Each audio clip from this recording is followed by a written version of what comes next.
Hello friends, അങ്ങനെ കാറ്റത്ത് കിളിക്കൂടെ പുതിയ പ്രമോരം നമ്മുടെ സ്വന്തം നികേഷിന്റെ അമ്മനെ കണ്ടുമുട്ടുകയാണ് നമ്മുടെ നിധി. അതെ ഗൈസ്, എന്തായാലും ഇന്നത്തെ പ്രമോന്റെ തുടക്കത്തിൽ നമ്മുടെ നിധി ജോലിക്ക് പോകാൻ വേണ്ടി ഇറങ്ങുവാണേ.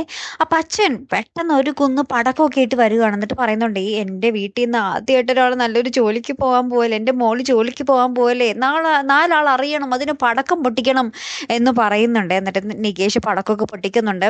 അപ്പുറത്തപ്പ കൃത്യമായിട്ട് നമ്മുടെ സുനന്ദയുടെ അമ്മ വന്ന് ഒച്ചപ്പാടൊക്കെ ഉണ്ടാക്കുന്നുണ്ട്. ആരാടാ പടക്കം പൊട്ടിക്കുന്നത് എന്നൊക്കെ ചോദിച്ചിട്ട്. അപ്പൊ കൂടുതൽ ഒച്ചപ്പാടാകുമ്പോൾ നമ്മുടെ അച്ഛൻ പറയുന്നുണ്ട്, അതേ മര്യാദക്ക് വാ പൂട്ടിയിരുന്നില്ലെങ്കിൽ പൊട്ടാത്ത പടക്കം എടുത്ത് നിന്നെ വാരിട്ട് പൊട്ടിക്കും എന്നും പറഞ്ഞിട്ട് നമ്മുടെ സുനന്ദയുടെ അമ്മനെ ഓടിക്കുന്നുണ്ടേ. പിന്നീട് നമ്മുടെ നിധി പുതിയ സ്ഥലത്ത് ജോലിക്ക് ചെല്ലുന്നു. അവിടെ കേക്കൊക്കെ മുറിച്ച് മറ്റുള്ള എംപ്ലോയീസ് ആയിട്ടൊക്കെ ആഘോഷിച്ച് ആ ഒരു മധുരമൊക്കെ പങ്കിടുന്നു. അങ്ങനെ ഭയങ്കര സന്തോഷം നിറഞ്ഞൊരു നിമിഷങ്ങളാണേ.